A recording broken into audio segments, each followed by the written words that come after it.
De regreso, acompañados con el vicario regional del Opus Dei en México, don Francisco Ugarte Corcuera, que estamos hablando ya de don Álvaro del Portillo.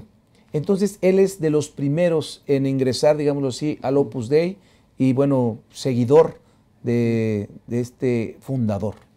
Así es. Don Álvaro, cuando ingresa al Opus Dei, es universitario. ¿Ingeniero? Ingeniero en caminos, y realiza una labor pues normal inicialmente, pero pronto el fundador se da cuenta de que es un hombre con muchas cualidades y se apoya mucho en él desde el primer momento. Cuando pues uno ve la vida de don Álvaro, encarnó, yo diría con mucha claridad, ese espíritu de santificar lo ordinario. Era un hombre que no buscaba ningún protagonismo, que no llamaba la atención, pero de una gran entereza, de una gran congruencia de vida, un hombre de Dios, un hombre muy competente también en lo profesional, con una gran inteligencia, pero con una gran humildad, de manera que supo llevar a la práctica ese mensaje enseñado por San José María en su propia vida desde el primer momento, conforme fue conociendo ese espíritu, pues lo fue llevando a la práctica, claro, ¿verdad? Y se convirtió en un gran apoyo para San José María, puesto que esos talentos los puso totalmente al servicio de lo que el fundador iba requiriendo de él en cada momento. Y esas cualidades tan importantes son los que ahora lo llevan a este proceso de, bueno, viene la beatificación. Sí, él después de su ingreso al Opus Dei como laico, porque todas las gentes que vienen al Opus Dei inicialmente, en el caso de los numerarios, como es el caso suyo, venimos siendo laicos para santificarnos en nuestro trabajo profesional, fue posteriormente llamado al sacerdocio y más adelante, cuando fallece San José María, es elegido sucesor. Okay. De manera que él queda al frente del Opus Dei a partir del fallecimiento del fundador de la obra. Y a partir de ese momento y durante 20 años dirige el Opus Dei hasta su muerte. Una continuidad que logró imprimir al Opus Dei que también es admirable en el sentido de que fue muy fiel a las enseñanzas del fundador y la continuidad de aquello que el fundador había establecido. No tuvo ningún problema porque quien hacía cabeza, que era don Álvaro, supo llevarla en la misma dirección desde el primer momento. Esa vida suya de fidelidad, de humildad, de constante unión con Dios nuestro Señor y de servicio al prójimo, es lo que la Iglesia posteriormente ha valorado como testimonio de un hombre que está en los cielos, que es santo y que puede ser reconocido oficialmente por parte de la Iglesia por ahora como beato. Él muere el 23 de marzo del 94, sí, de 1994. Son ya, van a ser 10 años. 20 años. Perdón, 20 años. En estos 20 años es el tiempo que dura este proceso. Primero hay un análisis de su vida, de su trayectoria, de ese ejercicio de la santidad por parte de la obra, y después presentan ante la Iglesia, ante qué hora. Cuéntenos un poquito cuál es ese proceso para llegar a este momento. El proceso no tiene un tiempo oficialmente establecido que deba transcurrir desde la muerte hasta la beatificación. Depende en cada caso lo que se requiera, digamos, para estudiar al candidato. En la obra, pues lo que se hizo al morir don Álvaro, nosotros teníamos la convicción de que era un hombre con todos los argumentos para poder presentarlo ante el Vaticano como candidato a la beatificación. Se recogieron muchísimos testimonios que tanta gente de manera espontánea pues dio de la vida santa de don Álvaro. Considerábamos que era un hombre que había dado un ejemplo excepcionalmente valioso, y todo eso se recogió y sirvió como base para esa fama de santidad que tuvo ya en vida y que tuvo también en cuanto falleció. Con todos esos favores que, Bueno, de acuerdo a su intercesión. Junto a eso, la gente comenzó a pedirle a Dios favores, pero a través de la intercesión de don Álvaro. Nos empezamos a encomendar a él, pidiéndole que nos ayudara con el convencimiento de que estaba muy cerca de Dios, para que nos concediera la solución a diversas necesidades. Y hay muchísimos testimonios de favores precisamente conseguidos por su intercesión. De todos, de todo el índole. mundo, de toda índole, espirituales, materiales, enfermedades, etc. La Iglesia, para proceder a la beatificación, exige que haya un milagro, ya no solo un favor, sino un milagro que esté constatado por testigos y analizado a fondo, de manera que se pueda ver con toda precisión y claridad que aquello no tiene una explicación humana, sino que es algo que solo se explica por la intervención de Dios nuestro Señor, a través de la intercesión del candidato. En este caso, el milagro tuvo lugar en Chile. Los médicos constataron que aquello no tenía una explicación científica, la curación que hubo ahí de un niño, y eso fue lo que se presentó ante los tribunales del Vaticano y finalmente fue reconocido como milagro, y eso, unido a la vida y a los testimonios de su vida ejemplar, de sus virtudes, etc., es lo que dio lugar a la decisión del Papa de beatificarlo. ¿Y esto cuándo va a suceder y cómo? Cuéntenos, padre. La beatificación es el 27 de septiembre de este año en Madrid.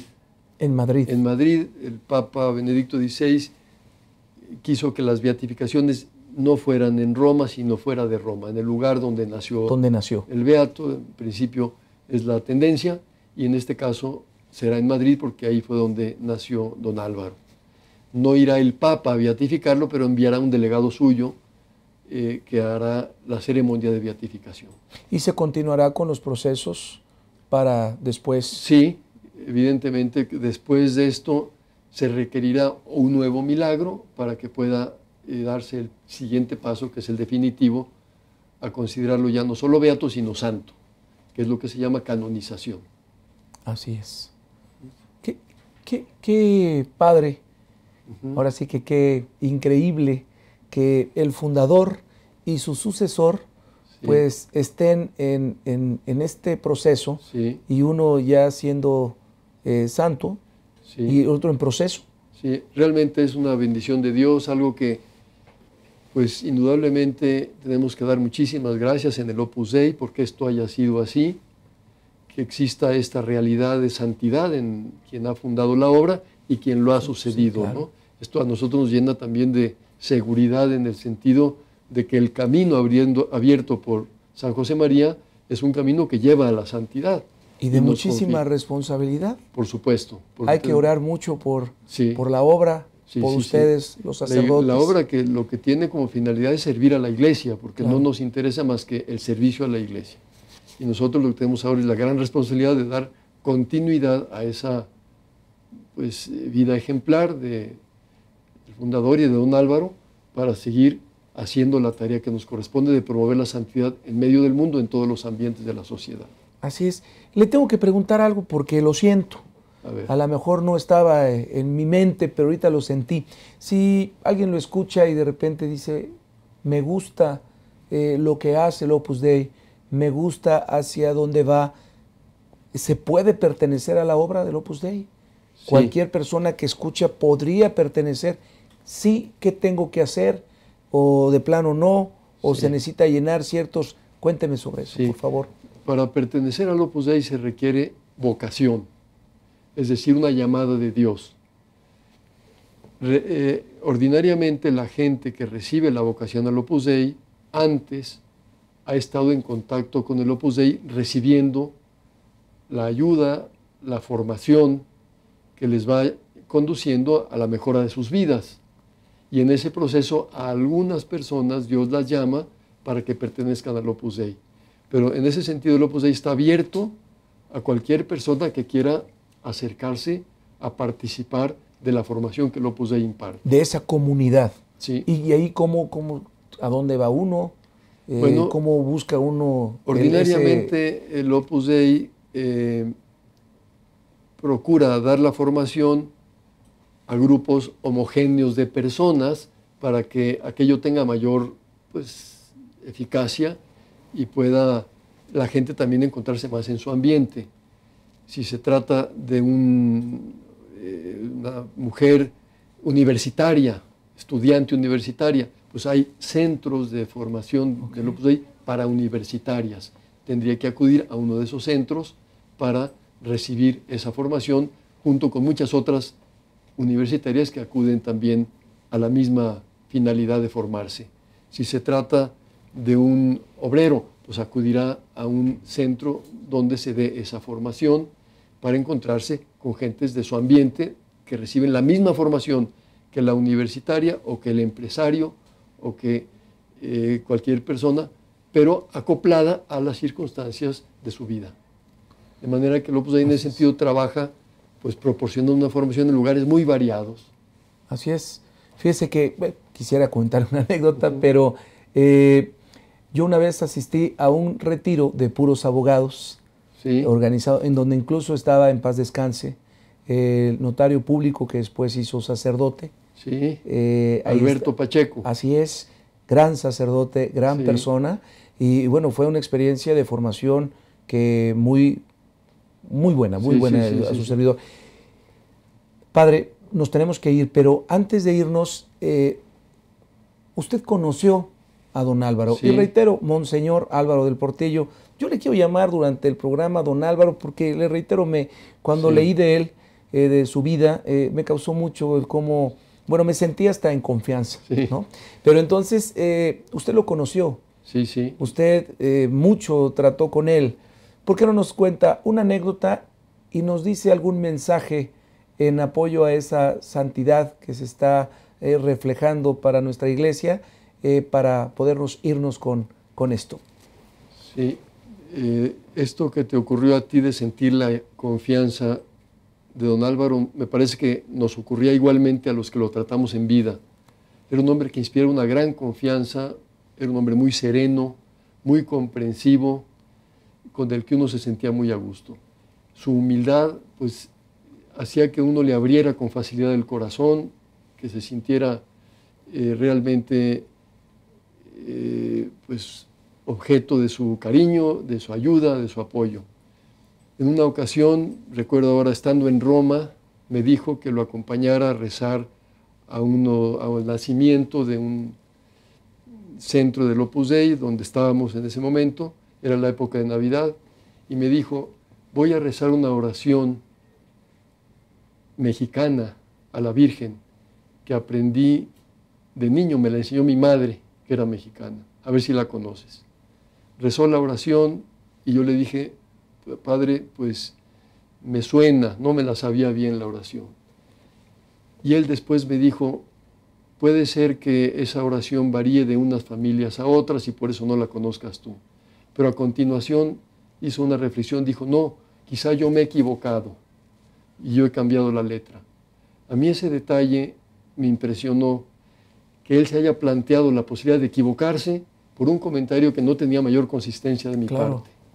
Pero eso es un pequeño detalle que refleja su humildad. Y así como ese, pues habría miles de detalles en los cuales se podría ver que esa virtud estuvo siempre presente en su vida. Y eso le facilitaba muchísimo el entendimiento con las personas y el entendimiento y la relación con Dios nuestro Señor. Wow, ¿qué le puedo decir? ¿Qué le puedo decir? Escuchar. Era alegre él, ¿no? Era muy alegre. Un hombre que daba una gran serenidad, una gran paz interior. Yo creo que esa era como su característica más notoria, que expresaba una alegría serena, diríamos, que se contagiaba y que uno estaba siempre muy a gusto con él. Y seguro hay un legado en usted porque yo siento paz de estar con usted, seguramente es por la gracia de él y de el fundador y pues de esta obra tan importante. Que podamos nosotros llegar a, digamos, a una milésima parte de donde ellos han llegado, pero tenemos la responsabilidad de dejar que Dios nuestro Señor actúe en nuestras vidas para tratar de ser lo más fieles posibles a ese ejemplo y a ese mensaje que ellos nos han transmitido. Padre, muchísimas gracias por acompañarnos. Le pido nos encomiende a su servidor y a todo este equipo aquí en KW, a este proyecto, a todos, por favor. Con muchísimo gusto, y especialmente se lo pedimos, bueno, a Dios nuestro Señor a través de don Álvaro, pero también a través de la Virgen de Guadalupe, porque don Álvaro le tuvo una enorme devoción a la Santísima Virgen de Guadalupe. De manera que en manos de ella podemos dejar pues estos deseos de ustedes de seguir haciendo el bien a través de este canal. Amén. Gracias, Padre. Que Dios lo bendiga. Juan Luis. Muchísimo gusto. Y miren, amigos, no se vayan, quédense con nosotros. A continuación habrá un reportaje especial precisamente de Monseñor Álvaro del Portillo. No se despegue. Miren, hay que vivir con intensidad, hay que disfrutar no solo el lugar, sino también a lo que hacemos, a lo que nos dedicamos. Hay que buscar esa santidad. Recuerden que la actitud es el aroma del alma. Muy buenas noches. Voy a seguir una luz en lo alto, voy a oír una voz que me llama, voy a subir la montaña y estar